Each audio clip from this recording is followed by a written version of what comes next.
What's that sweater you've got on, Matthew? Built different, as in worse. This is an athletic brand. Yes. This is your little side project, right? Yeah, comedy jiu-jitsu products. Or sports products, comedy sports products. I'm not sure if I'm sure you remember this, but you've always had kind of a little bit of a kind of a comedy element to everything that you've written or produced in jiu-jitsu, all the way back to your first ever blog from when you lived in Japan. Do you remember the name of your very, very original blog? Of course I do. It was Martial Farts. Martial Farts, yeah. And then I think you rebranded after a few years, and it was the Grappling Dummy as well, right? Then it was the Grappling Dummy, yeah, which I still think is amazing because yeah. And then even Scramble. Yeah, that's right. And also when you were editing Fighters Only, I was writing articles. Scramble started, and Scramble used to have a lot of comedy in it in the beginning. It was a lot easier to kind of goof around in the beginning when it was just me and Ben, and it was a kind of side project. We goofed around a lot. We had really funny ads. We actually paid for advertising in Fighters Only, and we would do things like advertise our shorts and just have loads of fake quotes saying that these are the worst shorts that have ever existed, and you should buy another brand shorts and stuff like that, which in hindsight is really dumb because we were paying for that. But, we sold a bunch of shorts. Maybe it was funny. I've always respected the very playful kind of style that you brought to jiu-jitsu. We can't take things too seriously, can we? Yeah, I just remember we called them the Shortinators, and we had like a velociraptor coming out of the top and rockets coming out of the bottom. It was so stupid. Well, it obviously resonated with somebody because it was the birth of something special. Still here. Yeah. You got all corporate now, or you still got that playful element? No, it's still funny, but we naturally, we can take slightly less risks because there's a whole bunch of people depending on it. But no, we still put some funny stuff out every now and then. That's great. Yeah. So if people want to check out Unathletic, they have to get on the mailing list, right? Because it's special drops. Yeah, I do. Most of it are through mailing list, unathletic.store. Sign up for the mailing list, and every now and then you'll be blessed with a password to a secret drop. If you're lucky, you might be able to get things like the not steroids bottle, yes, like I've got here. Those classic. Yeah, just to be clear, brand. Not steroids. I got insta banned by PayPal when I first opened the store because the first thing I sold was a steroids shaker that just said steroids on it, and after about 3 sales, PayPal was like, nope, and immediately closed down. And it said, you can never, ever open an account ever with this email address or this bank account. Wow. Yeah, because of the words. Because it must have gone like, jing, jing, jing, jing, and it all said steroids. So. Fantastic. Yeah. So today's episode is going to be a little bit different. We've done a couple of best ofs and recaps on listicles, let's call them, over the last couple of episodes. And today's is kind of following that theme. Of course, we like to talk about what's going on in jiu-jitsu, and we like to talk about current events, and we'll do that probably on the next episode, because this week that we're actually filming this episode right now, a lot going on. There's UFC BJJ and ADCC European trials happening, so I'm sure we'll have plenty to talk about coming up soon. But we wanted to look back a little bit and consider one of the greatest families in jiu-jitsu and talk a little bit about some of the best competitors and representatives of that family. Of course, we're talking about the Gracie family. So you've got Elio, you've got Carlos, you've got Renzo, Royce, Rickson, Gracie. There isn't a person in the jiu-jitsu world who hasn't heard the name Gracie, okay? So none of us would be practicing this amazing art if it wasn't for the first family of jiu-jitsu. And the Gracies are just this absolutely gigantic clan with a family tree approximately the size of the Amazon rainforest. And for over 100 years, they've shaped, guided, and influenced the growth of Brazilian jiu-jitsu more than anybody else. So their contribution to the development of jiu-jitsu is pretty undeniable, I think we can agree, from establishing the preeminent training centers in Brazil way back in the day, exporting Brazilian jiu-jitsu to the United States, co-creating the biggest MMA organization in the world, of course, the UFC. So it's pretty undeniable that they have had a major influence on jiu-jitsu and MMA, right? Yeah, big time. They are the first family of jiu-jitsu for sure. I can't think of any other family, especially to people outside of the sport, that you associate with the name, with the sport and martial arts in general. Yeah. And then just to be clear, this would be a list that you've been working on for a while, right? I have indeed. This is not just, well, maybe some people might disagree, but I tried to make this list the least subjective possible. And I tried to base this list on facts and accomplishments, because there have been many people from the Gracie family who have had major influences on jiu-jitsu and MMA. And some of them are known as teachers, coaches, some of them are businessmen, and some are known as their workers, like ambassadors, basically. But a select few people in the Gracie family are actual representatives of the martial art. They are fighters and they are competitors. So in a family where nearly every male member is a black belt, of course, there is a hierarchy, and not everybody can be a world champion. But even among the toughest and most competitive, there are a handful who stand head and shoulders above the rest. And in this episode, what I'm going to do is I'm going to try and rank the top 5 Gracie family competitors / fighters of all time. And it might surprise you, Matthew, that Rickson Gracie doesn't even make it on this list. Would you? But he has a 400-0 record. Does he though? Yeah. But before we get into the list of the top 5, should we maybe discuss why I think Rickson doesn't deserve to be on the list? Yeah, okay. And just to be clear, so the criteria for the top 5 is their fighting ability? Correct. This is purely based on them, on their accomplishments as fighters and competitors. So it's not top 5 Gracies of all time based purely on influence, because of course, you know, you could argue that like, Carlos and Helio would just be number 1, joint number 1. They've basically created the Gracie Jiu-Jitsu that then became Brazilian Jiu-Jitsu, but we're looking at guys who were active on the mat and in the ring. So this is our list in that sense. But talking about Rickson, the man, the myth, the legend, okay? So nobody doubts that Rickson is a special figure in jiu-jitsu, right? There was a period when he was frequently cited as one of the greatest grapplers of all time. Even though he wasn't the most prolific competitor from his family, now, there were so many stories about his abilities that his mystique grew and grew and grew and took on kind of an almost mythical stature. Now, Rickson was a pioneer in the early days of what would become MMA. He had some legendary performances in early anything goes, bare knuckle Vale Tudo fights. And he did become a global superstar after his undefeated run in Japan in the 90s and early 2000s. But Rickson's achievements stop there.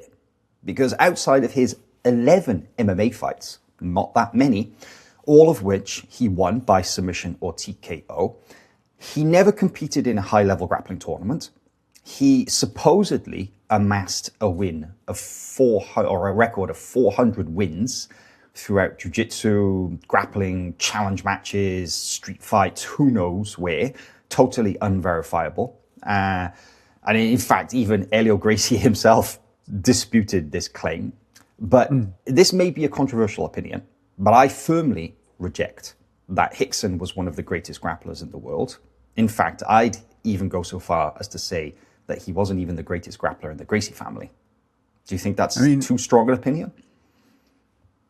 Probably, yeah. I mean, didn't most of the Gracies agree that he was the best? No. Yes, there's definitely lots of people who always would say that, oh, Rickson was the best. But if you're only the best behind closed doors and you never show it publicly to the world, are you really the best? Because, you know, it's like saying, oh, Matt's the best musician in the world. You know, nobody plays the guitar better than Matt. But if you never actually play a concert and you never show the world, true. I am the best. Then, yeah, is it true? Is it real? So, yeah. I mean, I would still probably argue. I don't know, but I think his problem was that he was a bit too early. I don't know. His transition to MMA meant he left the grappling world behind. But I think back in those days, that was considered like the normal career path, right? You would almost like graduate from jiu-jitsu and then you'd fight in MMA because that's where the money was. That's where the long-term career was. But I do remember, I think one reason why I still believe that he was kind of, preternaturally talented was that there was plenty of clips of him visiting other disciplines like judo, wrestling, and holding his own against high-level guys from those arts, which sort of shows me that he really understood how to grapple, and he wasn't just good at Gracie Jiu-Jitsu. He was just a really intuitive, high-level, talented, prodigiously talented grappler. But yeah, you're right. His jiu-jitsu is basically undocumented, right? I mean, I can't really remember seeing any of his like regular jiu-jitsu matches. Not many exist. That's the truth. You can find some grainy, like VHS rips of some black and white, matches from like the 80s and stuff. And I do think that, as you said, he's almost a victim of he was just born too soon, because it's maybe not even that he could have done more, because as you said, the only opportunities to compete in the 90s were to go into the big money Valetudo and all holds barred MMA tournaments in Japan.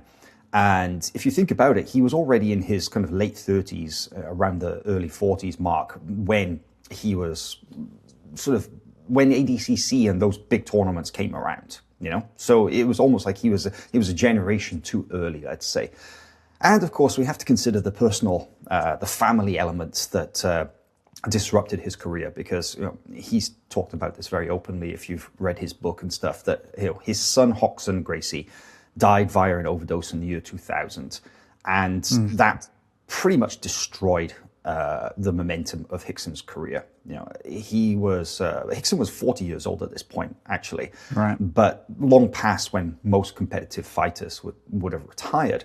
That was the time that he was supposed to fight Sakuraba, by the way. Exactly, yeah. And that just completely disrupted his career, and Rickson disappeared for many years, and of course it's very difficult to come back from that. So Rickson last fought in the year 2000. He withdrew from the world of jiu-jitsu and MMA.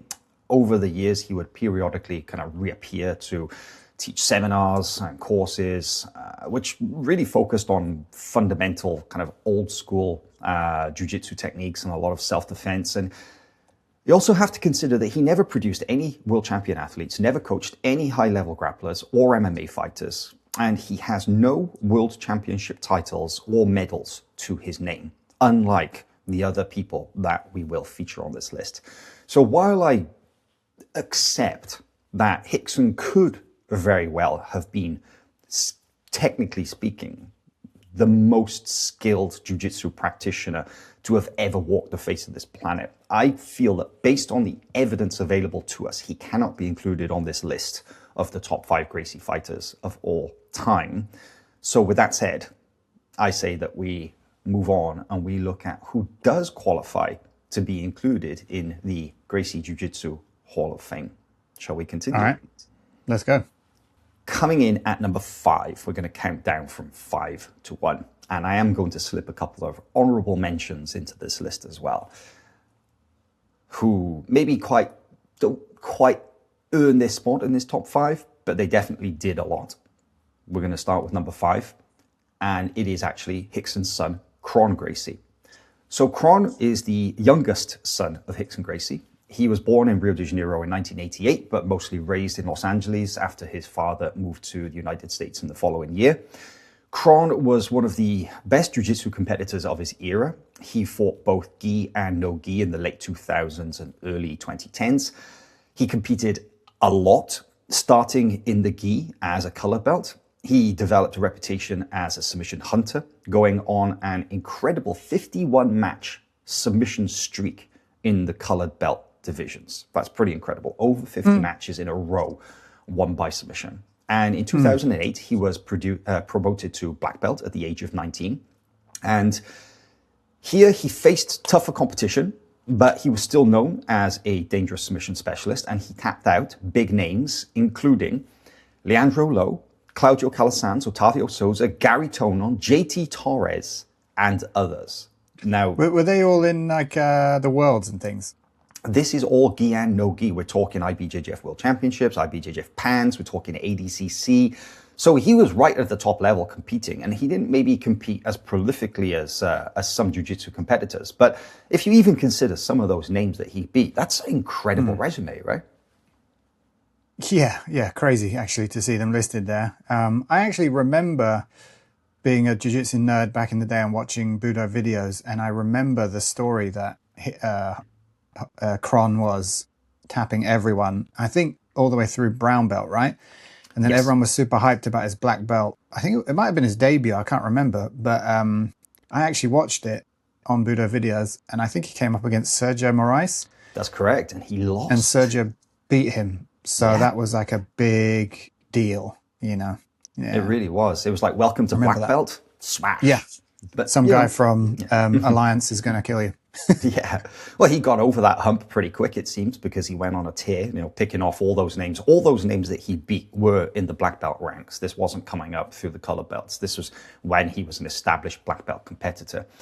And during his grappling career, Kron Gracie, his biggest accomplishment was winning the ADCC World Championships in 2013, in which he submitted everybody en route to taking the gold medal. It was very much Kron's style, was submission first.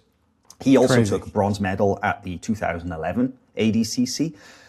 In the gi, he didn't compete quite as much, but he won a gold medal at the European Championships 2009, and he also took silver medals at the World and Pan Championships. And when you look at his black belt competition record, he ended his black belt grappling career in 2013, hasn't competed in anything grappling based since 2013, but he has an incredible 79% submission rate.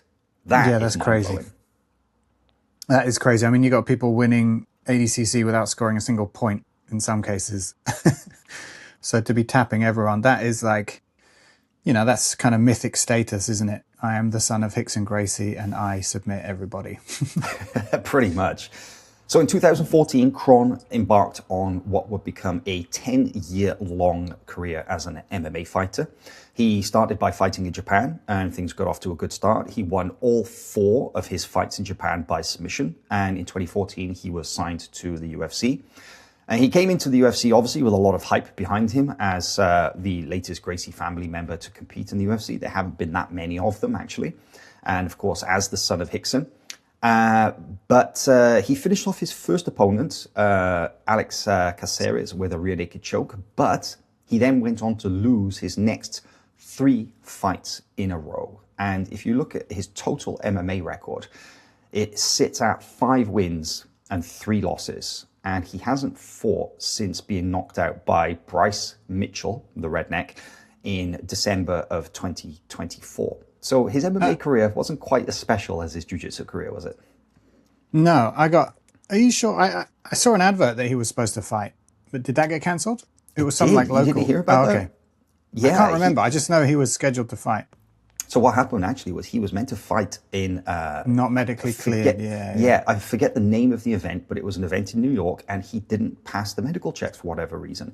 They didn't reveal why. They didn't actually say like what was the criteria that he was unable to fight. But yeah, his fight got cancelled like 24 hours before he was due to fight. So it's sad. Yeah. I mean, I have a theory, and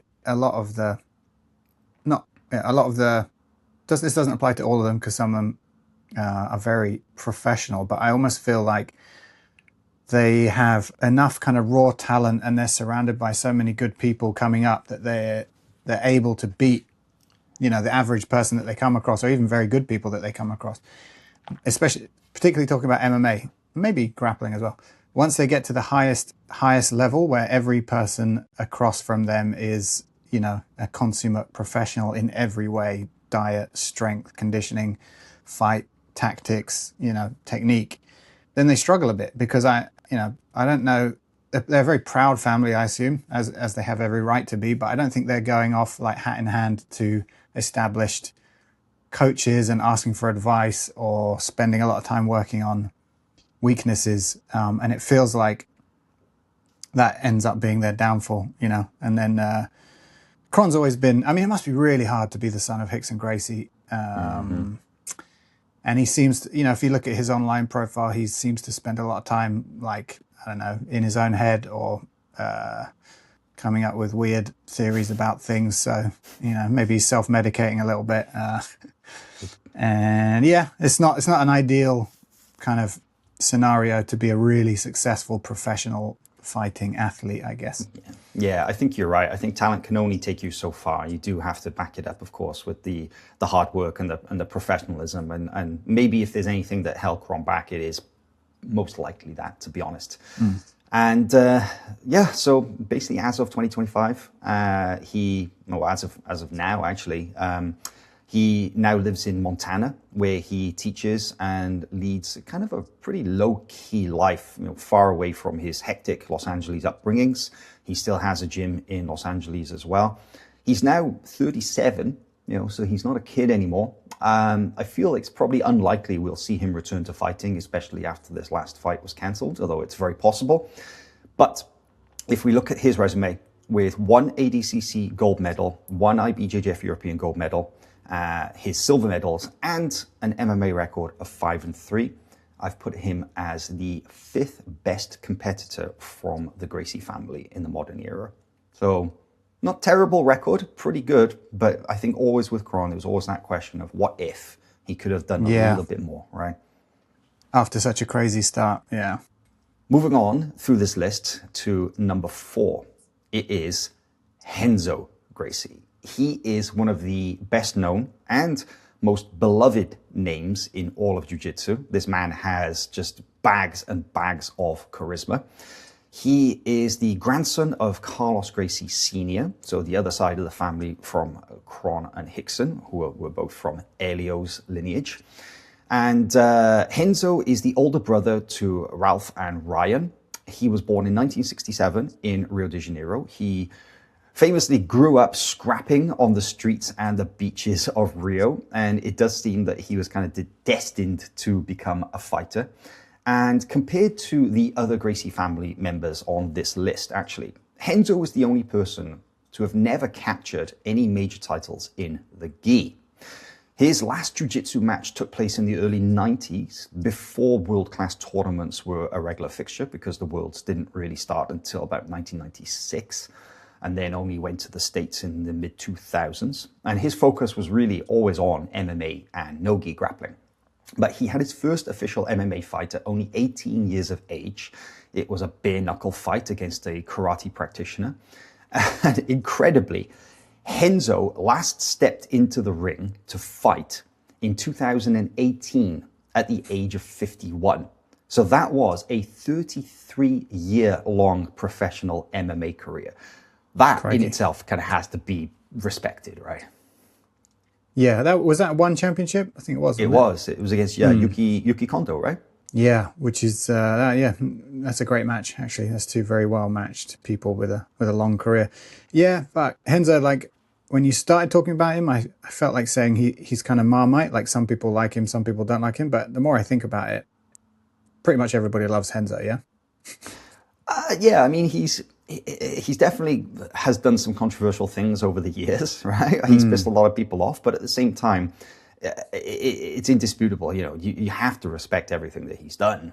His purely based on his accomplishments. Not talking about his character. And I am trying to sort of to diverge away from anything like that in this list. I'm purely looking at accomplishments and stuff here because every single member of the Gracie family, they're all rather eccentric in their own ways. So if we were to use that as criteria, it would mess things up. It's that classic thing of like, just, a black belt is good at jiu-jitsu. That's about it. Everything else is a bonus, My impression of Renzo is like, if you go back to the early days, I started and it was like the core group, like Rickson, Royce, Royler. And I thought that was like the ultimate sort of Gracie, bubble. And then I started to hear about this guy, Renzo. He seemed a bit like wild, and I almost like from the outside, it almost felt like he wasn't doing real jiu-jitsu in a weird way. It was like, you know, these guys like Rickson and Hywel, these guys were the real sort of guys preserving the art. Yeah, they were the technicians, right?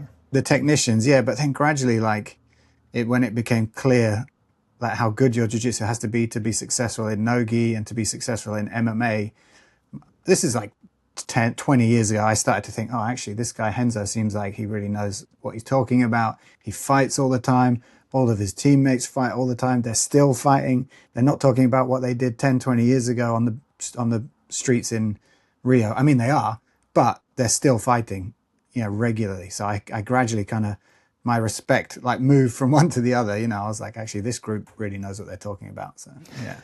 Yeah, because if you consider his actual competition phase, and he fought, I think it was from 1997 to 2003, 10 of his 23 total professional MMA fights, they all took place in Japan.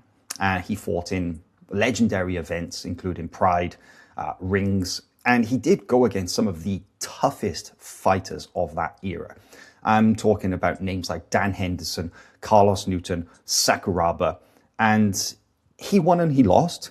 But during that time, he did solidify his reputation as a pretty fearless fighter who would take on any challenge, which is very different to some other members of his family. But unlike some members of his family, Renzo never completely stepped away from the world of grappling competition, because from 1998 to 2011, he competed in 8 different editions of the ADCC World Championships. And he did win multiple gold medals. He took gold medal in 1998 and in 2000 in the 77 kilogram division. So he is a 2-time ADCC champion. So he was able to balance that at the same time as competing at the highest level in MMA. Whereas, as you were saying earlier, a lot of those guys that you mentioned, they focused on jiu-jitsu early, and then they went to fighting, and they never went back, right? Yeah, it's almost like they had too much to lose. Whereas I think one of Renzo's good characteristics is he's like, I'll just let the chips fall, you know, in many aspects of his life, including competing. For me personally as well, the thing that kind of makes him mythical is, you know, in a world today where everyone's gyms are kind of big, sprawling facilities. It's super clean. It's got like 10 showers, whatever. I mean, a bit like his place now, but he was in some friggin' crack den in New York, like above a methadone clinic. And it's just such a, like something out of a movie. It's a bunch of tough men and women in a really rundown facility, training like crazy, but then sending people off to all corners of the globe to fight and win. It's just insane. It's like something out of a film.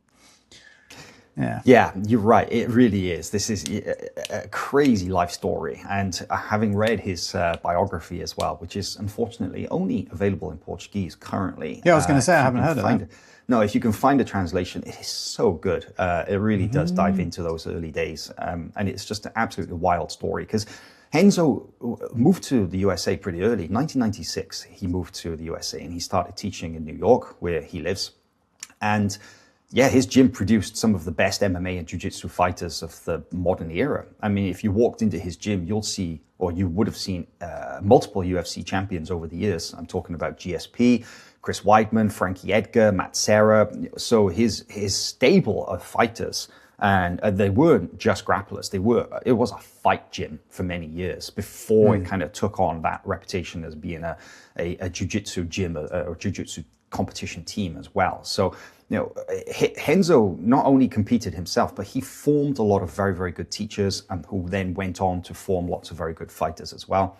So yeah, his gym has always had a really strong focus on MMA, but it was always kind of one of the strongest and most important jiu-jitsu teams on the East Coast. And it was Renzo who taught John Danaher from white belt to black belt. Without Renzo, there would be no John Danaher. Without John Danaher, there would be no Gordon Ryan or Gary Tonon. So some of the biggest names in the world of jiu-jitsu today. And it's also, I think, important to note that Renzo is a very close personal friend of Sheikh Tahnoun, who, of course, Sheikh Tahnoun bin Zayed Al Nahyan, the founder of the Abu Dhabi Combat Club. They've been friends for over 30 years. Renzo has acted as an ambassador of sorts for jiu-jitsu in the UAE, and they've invested millions and millions of dollars into the martial art over the years. So if you look at his accomplishments, I mean, he really has done so much. And with 2 ADCC gold medals and 23-fight MMA career, I put him as 4th on the list of the best Gracie fighters of all time. That's not a bad resume, right? Yeah, very good. One of the most high-energy people on the planet, I imagine, with a resume like that. So moving on, this is very interesting because number 3 is the only female member of the Gracie family to make it onto this list, and one of the only female members of the Gracie family to have a black belt. There are very, very few of them. It's a very male-dominated family. So Kyra Gracie was born in Rio de Janeiro in 1985. She is the niece of Renzo. She is the daughter of Renzo's sister. And Kyra started competing as a child in local tournaments, but she, interestingly, revealed many years later that her uncles actually, they tried to dissuade her from getting into jiu-jitsu. They were like, yeah, Kyra, this is not for you, just don't worry about jiu-jitsu, just go off and be a little girl. It's kind of crazy to think that one of the most successful female competitors of all time, a Hall of Famer, that she had to kind of fight that resistance from within her own family. Yeah, it's not that surprising, really. I mean, we're in a much more enlightened age than we were back then, but by any standard, the Gracie family was a very, very much a patriarchy, right? But you're right. She managed to overcome that and become an incredible competitor in her own right. Yeah, you're absolutely right. And also, I think if you consider the reputation and just the infrastructure of jiu-jitsu in that era as well, jiu-jitsu had a pretty bad reputation in Rio de Janeiro and in Brazil back in that era. In the 90s, there was a lot of basically gang fights on the streets and on the beaches and smashing up nightclubs and stuff. And there were always so many stories in the newspapers. Most of it actually because of her uncles. Renzo, Half and Hyan were up to no good on the streets and on the beaches, beating people up. So it's kind of understandable why they said, hey, maybe you don't want to get into this. But it is a good thing that she didn't listen to them because, as I said, she made it into the Hall of Fame and she went on to become one of the most famous and accomplished female jiu-jitsu practitioners of all time. She got her black belt in 2005, and over the next 7 years, she captured no less than 4 IBJJF World Championship gold medals as a black belt, including double gold, weight and absolute in 2008. And she was also the second ever woman to become a 3-time ADCC world champion, winning gold medals in 2005, 2007, and 2011. And she also took multiple gold medals at things like the Pan and Brazilian national championships. So I think 2011 we saw her in Nottingham, right? Nottingham. That's correct. Yeah, that was an epic run. That was her last ADCC gold medal. Yeah, she took 3. And man, if you win 3 ADCCs, that immediately puts you into a very select group of people, right? Yeah, super legit. I didn't see much of her stuff in the Worlds, but I remember her in ADCC for sure. Yeah. I mean, this is a while ago. She stopped competing in jiu-jitsu in 2012. She was only 27 when she retired from competition jiu-jitsu. Following her sort of jiu-jitsu career, she worked as a commentator and as an analyst for UFC events shown on Brazilian TV.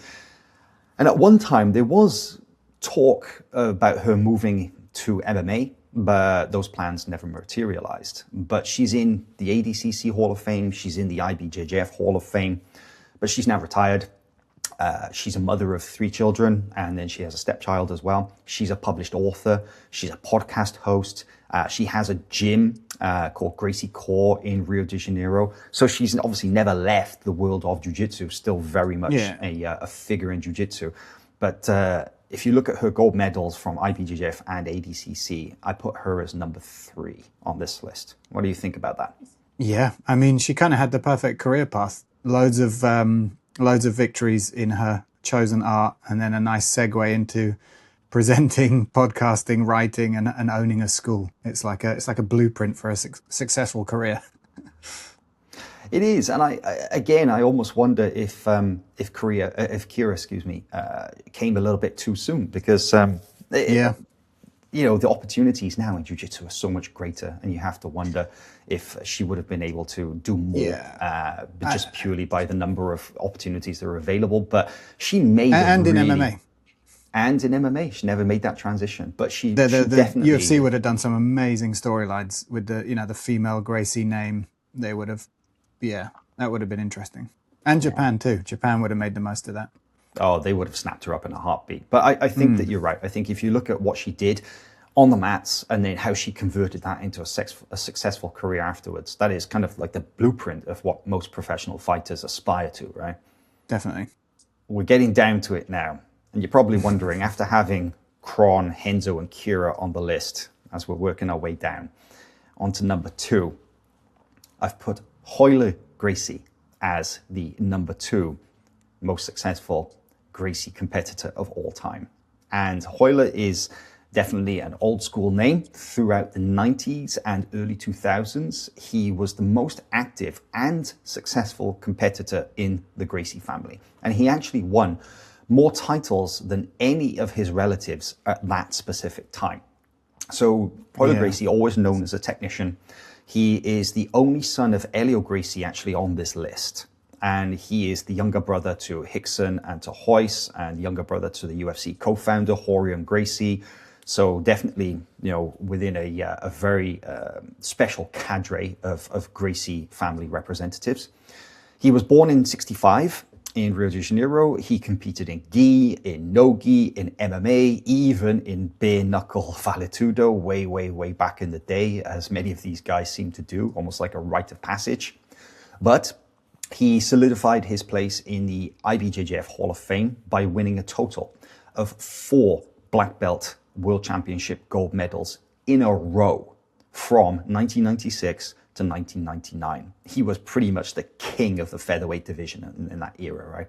Yeah. Royler, I was just thinking now, I wonder why, because the story is that when Horian started the UFC, he could have sent in Rickson because Rickson was the best, but he wouldn't be that impressive if this chiseled, superstar went in and killed everyone, so they chose Hywel. But I wonder why they didn't choose Royler, because Royler was even smaller and arguably, just as, or if not more talented a grappler. Yeah, my memories of Royler are actually, unfortunately for him, because he does have an incredible record in jiu-jitsu, but my memories are him getting beaten by Eddie and then him getting beaten by Sakuraba. But that's only because that's what I've latched onto, or that's what stood out the most in my mind. But maybe it's another example of him not being afraid to put himself out there, and then maybe that should actually be a win, if you know what I mean,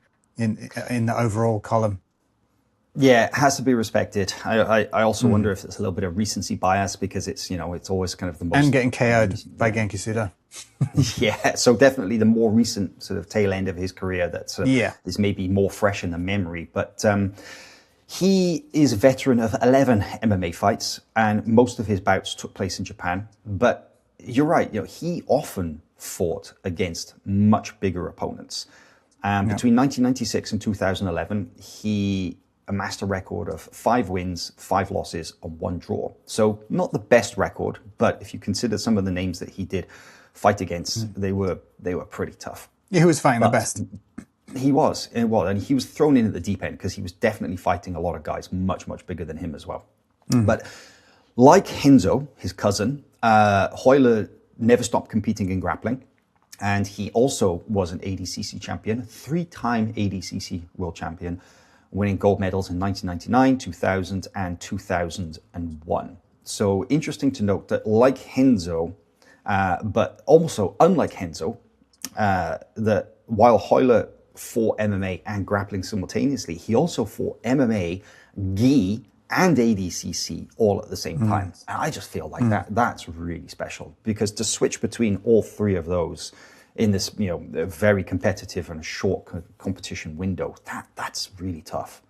Yeah, and to be successful, have a reasonable amount of success in all of them. Yeah, there's no question he was a talented grappler. Yeah, in general, not just in the gi and not just like old school, but no gi, MMA. Yeah.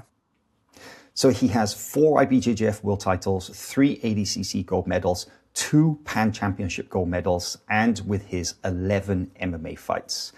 He now lives in San Diego, where he is the head of the very esteemed worldwide Gracie organization, along with his brother Holker. And I feel that with his competition record in gi and no gi, and then his MMA exploits as well, I put him as the second best all-time competitor from the Gracie family. Fair? Yes. No, I agree with that. We also have the number 1 coming up shortly. But we also have some very special honorable mentions as well. But before we reveal the greatest Gracie family competitor of all time, or the GOAT, let's say, greatest Gracie of all time, I want to tell you that, go and check out the Patreon for the full extended episode. And please support us over there. You'll get early releases to all of our episodes. You'll be able to talk with us. You'll also get bonus content. And like I said, the full extended episodes. So head on over to the Patreon and go check that out.